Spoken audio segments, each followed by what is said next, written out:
Hello dudes and dudettes. Welcome to another board game review video on Demented Robot Games YouTube channel.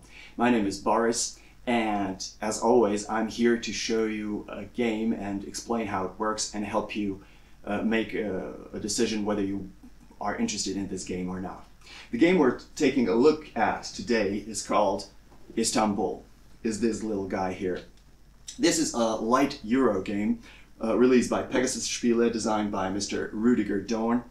It's a game for 2 to 5 players in which you will take on a role of a merchant on a bazaar, on a huge marketplace of the city of, you guessed it, Istanbul, where you will sell goods, buy goods, barter them, earn money, spend money, boost your abilities, move around, do a lot of different stuff to try and be the most successful trader, most successful merchants on the market. You will win the game by proving that you are the most successful and most renowned and wealthiest merchants on the market by trying to acquire 5 gemstones before other players, or 6 gemstones in the case of a 2-player game. If you try and succeed at doing that before other players, you will be the winner. So there's a lot going on in this game. It's a fun little Euro game. You will see in the next section of the video. I will try to explain how the game works, how it plays, to give you the basic idea of what this game is in the next section of the video. So let's do that.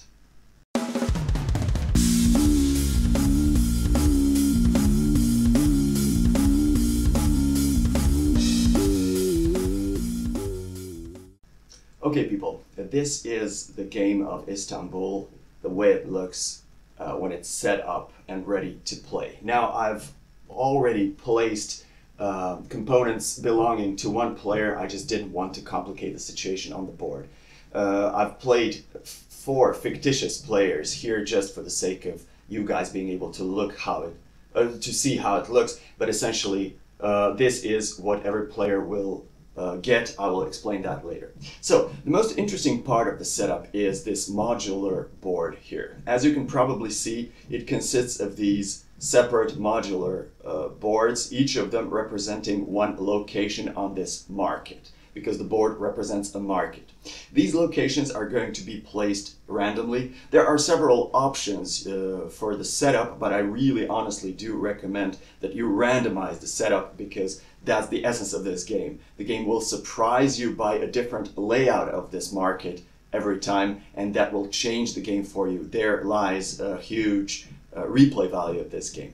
This way or the other, these tiles are modular. They can be randomly set up to make the board different and interesting every time. Of course, the layout of the board will change your tactical and strategic possibilities and change every game that way. So, on the board there will be a couple of things. Let's first see what every player will receive. So, every player will have their stack, merchant stack, their stack of tokens, by default placed on this fountain location. You'll see how the fountain works later. Then you will receive your player board, which essentially represents your wheelbarrow on which you're carrying your goods that you're selling and bartering and trading. You will then receive one of these bonus cards from this stack. Okay, one of them, you will put it into your hand. You can have any number of those over the course of the game and use any number of those during your turn. I will get to that later.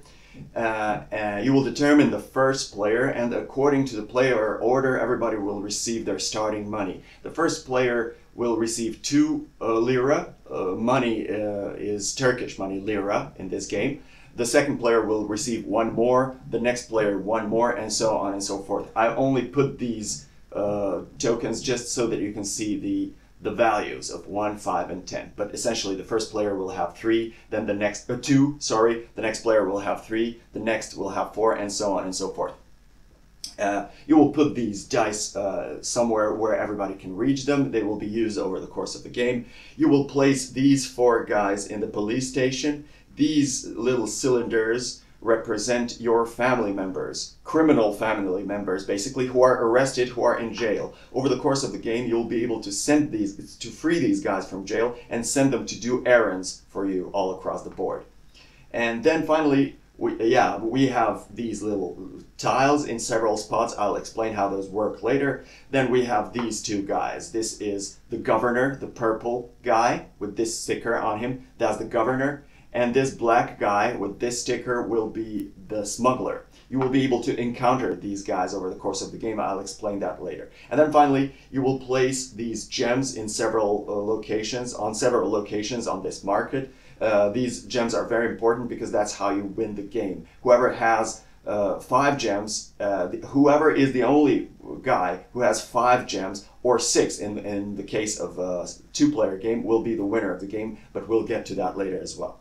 You will have this stack of cards shuffled and placed near the board, and when everything is set up like this, you can start playing the game.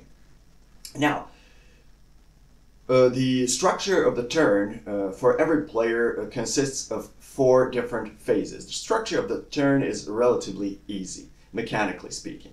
So it's going to go over these 4 phases. You will resolve those 4 phases in the exact order, and once you are done, the next player is going to start playing, resolve those 4 phases in exactly the same order, and the play will go around like that in clockwise direction until one player reaches their 5th gem, or 6th in case of a 2-player game. When that happens, if that player is the only one to have 5 gems, if everybody else has less, he is going to be the winner. So that's the main structure of the game. Now let me explain those 4 phases of every player's turn in detail so that you see how the game actually works. The first action of a player turn is movement. Now you will see that every player will have their stack of tokens on this fountain location, which will be the default starting location for every player, which they will begin the game from. Now, your stack of tokens in this game is called the merchant stack. The topmost coin, or the topmost token on your stack, will represent your merchant, and it will have a little picture on it. All the other tokens stacked underneath this merchant will be your assistants, okay? When you move in this game, you will move 1 or 2 spaces from your current location in the orthogonal direction. Diagonal movement is not legal. When you move, you will move your entire stack of tokens, your entire merchant stack. Now, when you move to your destination, you will be able to do one of 2 things. First thing is picking your assistant up. So for example, let's pretend that we are the green player and we want to move 2 spaces orthogonally to this location here. If I move my merchant stack to a location where I already have my assistant placed, what I will do is simply pick my assistant up. I will do that by placing my stack of tokens on top of my assistant, essentially picking him up, including him in my merchant stack again. The other solution that you have is to move on a location where there are no assistants of yours. So let's say I want to move to this same location, but this time I have 0 assistants here. In that case, I will move to that location and leave 1 assistant there like this. Remove 1 assistant from the bottom of my pile and leave him here. Thematically, it makes sense because I'm essentially leaving my assistant there to take care of the business so that I can move on quicker, right?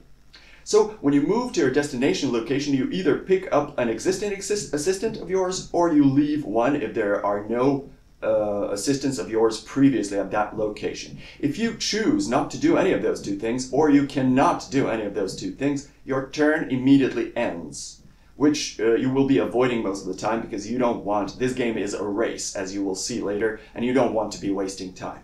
But it is an option. That's movement for you. That's the first phase of the game. The second phase of the game is potentially paying other merchants money. How is that triggered? Let's say that this merchant was already in this location, okay? So I move to this location, right? But there was this guy already there. I have to pay this guy 2 lira, 2 of such money, for occupying a location after him, for occupying the location that he's already on. I have to pay each other merchant 2 lira for that. So if there are more merchants, I will have to pay 2 lira each. So this is going to be the phase that you're going to be avoiding most of the time. You don't want to give other players free money, right? Sometimes when you're really desperate to perform a certain action on a certain location, you will do that, but most of the time you will be avoiding it. This way or the other, it's the second phase of the game. The third phase of the game is the most important phase, where the meat of this game happens. In the third phase, you will resolve the abilities of these locations. Every location has a unique special ability you will be able to do on that location. You will resolve that ability in the third phase. And then finally, in the fourth phase, you will have potential encounters. You can have several different encounters. For example, you can encounter another player's family member in a certain location. Let's say that I moved to this location, left my assistant there, right? And I have there's nobody to pay money for, so I don't pay anybody so I don't pay anybody money. But now in the final phase, I have to encounter this guy. Now, encounters with other players, sorry, I put my own family member there. It has to be somebody else's, okay? So these encounters with these family members are mandatory, which means you have to resolve them. What you have to do is turn this guy in, basically. You have to return this guy to the police station and receive money for that, or cards. Okay, you choose which reward you will receive. You can either get 3 lira, 3 of these guys, or you can get 1 free bonus card and put it into your hand. Okay, you will choose which one of those 2 potential rewards you will receive that way. If there were 2 family members, I would have to put them both in jail, or more of them, and receive a reward for each one. Okay. The other possible encounter that you can have is the encounter with this guy, and the third possible encounter is the encounter with this guy. Okay.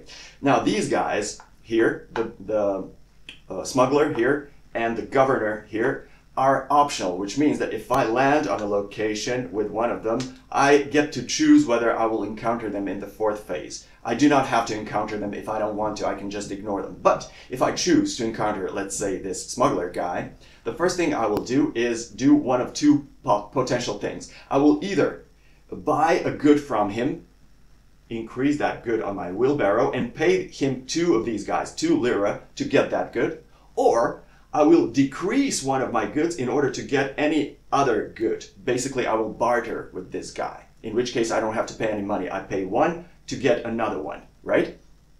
When this is resolved in one of these 2 ways, I then have to roll one of these 2 dice to see the number of the location that this guy moves to next. In this case, I will move this guy to the location number 11, which in this case is the small market. He will now move here. Encountering this guy is pretty much the same. I choose whether to encounter him, and at the end of that encounter, I will move him to a new location by using these dice, only that this guy deals with these cards. So one of the 2 actions that I can do with him is to either pay 2 lira to get one of these cards, or draw 1 card and discard the other for free. You know, the discard pile is always on this location, the caravanserai. You discard the card face up, like this. And that's the end of your encounter. When you resolve an encounter, that's all encounters that you can resolve or want to resolve. That's the end of your turn. That's the end of the fourth phase. And then the play will go to the next player to your left in clockwise direction. Everybody will resolve these 4 phases in this exact order, and the game will go like that in clockwise direction until one of you has reached their acquired their fifth gem, or 6th gem in case of a 2-player game. And after that point, all other players who still haven't played that particular round will finish their actions for that round, turns for that round, and the game will be over. If the guy with the 5 gems is the only one to have 5 gems, he will be the winner. And that's basically how you play the game. Now, the only thing that remains for me is to explain to you guys a couple of these actions that you have on the board. I'm not going to explain every single location. That will take way too much time, but I will explain some of them. So, for example, one of the more important locations is this fountain. As I said, by default, everybody will begin their game on this location. Now, what's specific about it is that you don't pay other guys for being in the same location with them.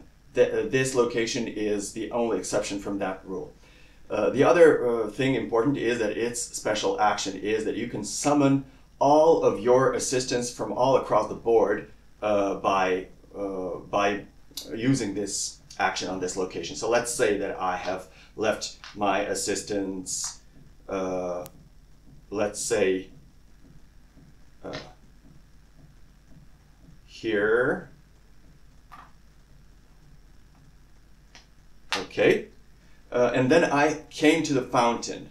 I do not have to have an assistant to reach the fountain, okay? So I can still use its ability. When I use this ability, I will summon all of my assistants back to me. That's very important because as you leave your assistants all across the board, you run out of actions. You then have to start visiting those same locations that you have been to pick them all up. But if you want to do something entirely different, take an entirely different path, it really pays off to pick them all up here at the fountain and basically reset your actions for the new kind of circuit that you want to go over. Okay, so this is a very important location that way. Then you have these warehouses. You have 3 of them. This warehouse, and this warehouse here. You will see, according to these icons, that every single one of these warehouses are connected with one type of goods, okay? So let's say if I visit this warehouse here, as its action, I will be able to max out my amount of green goods. So I will move this track to the final space of my wheelbarrow here. This warehouse does the same with yellow goods, and this warehouse does the same with red goods. You always, on them, you always max out your current amount of that particular good, which is a cool thing. Then, for example, we have this Wainwright. You know, when you pay money to this guy, you get to install an additional extension to your wheelbarrow like this. So by doing this, you increase the amount of goods you can carry, which is very important. You can have a maximum of 3 of these extensions. Once you reach your 3rd and final one, you will then receive a gem from the Wainwright location. This will now be your gem. That's one of the ways in which you can acquire a gem, for example. Also, when you max out your spice in these locations, these will now go all the way here, which is obviously very important. So you can more than double the amount that you can carry. Here at the mosque, for example, if you use if you pay goods, you can take these tiles and put them in your possession. Okay. So when you do that, you will get these special abilities depicted on these tiles. When you complete a set, if you're the first guy to complete the set of tiles from one mosque, you can again take this gem from that mosque. That's one additional way to get gems. There's a small mosque and the great mosque. They have different tiles and different costs on them, obviously.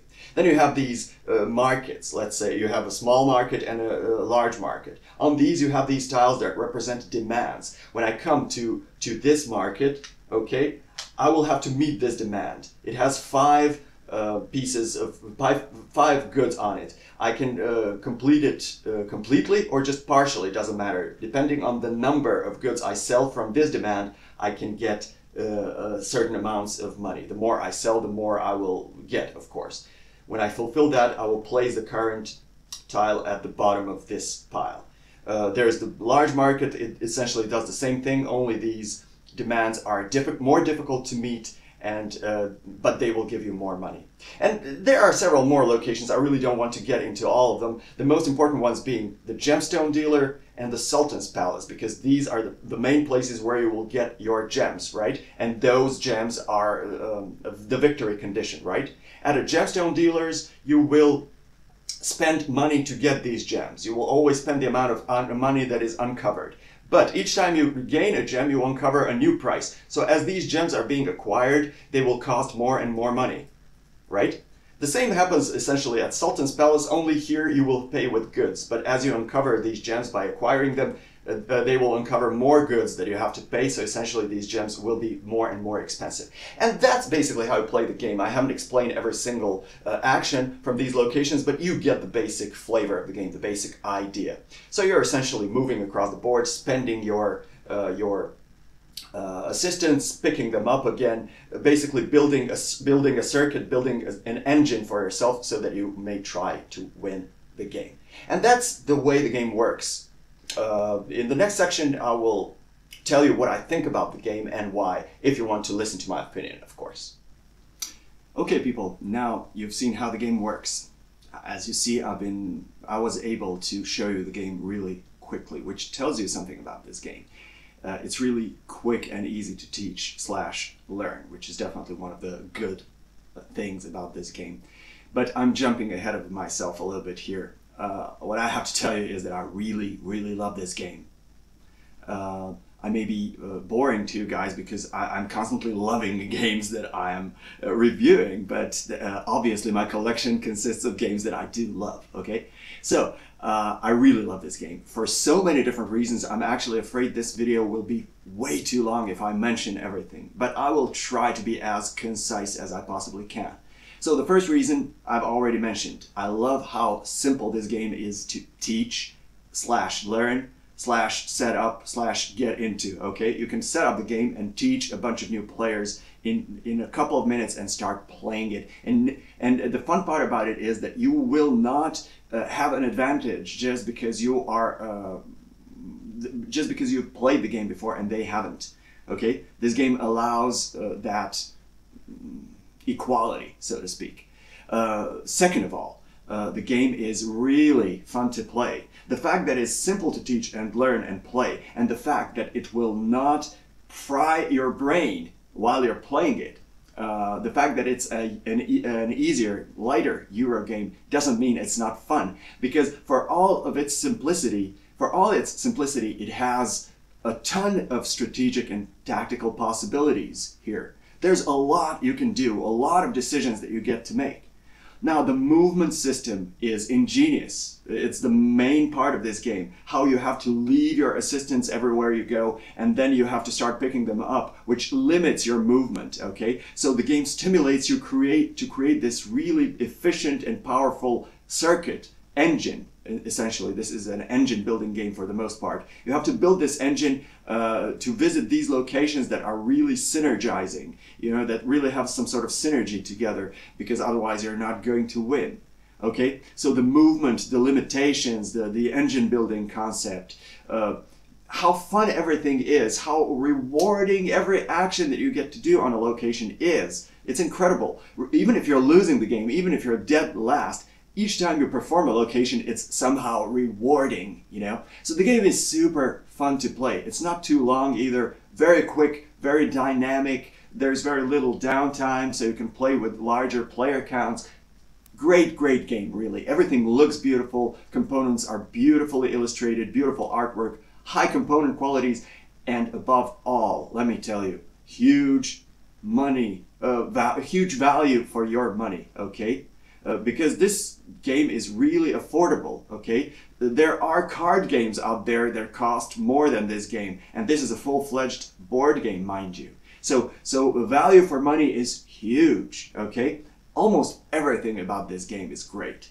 The only minor remark that I may have is the fact that it may not be the best two-player game. It will definitely play better with 3 or more players, for reasons that I don't really want to mention this now, right now, because I don't want this video to be too long. Let's say that you will want to play this with 3 or more players, but almost everything else about this game is super great. So without much further ado, because I don't want this video to be way too long, let me just say that I absolutely recommend this game. I'm giving it 2 huge thumbs up. Try this game. I really can't see how anybody can hate this game. Maybe you won't like it as much as I do, but you will have fun playing it. Believe me when I tell you. So pay attention to this game. Go and try it out. I'm almost certain that most of you guys are going to like it. So that's it from me for today, boys and girls. Thank you for watching, liking, subscribing. You guys are great. Keep doing that. Keep helping me spread this beautiful hobby around the world. And until the next time, I bid you farewell.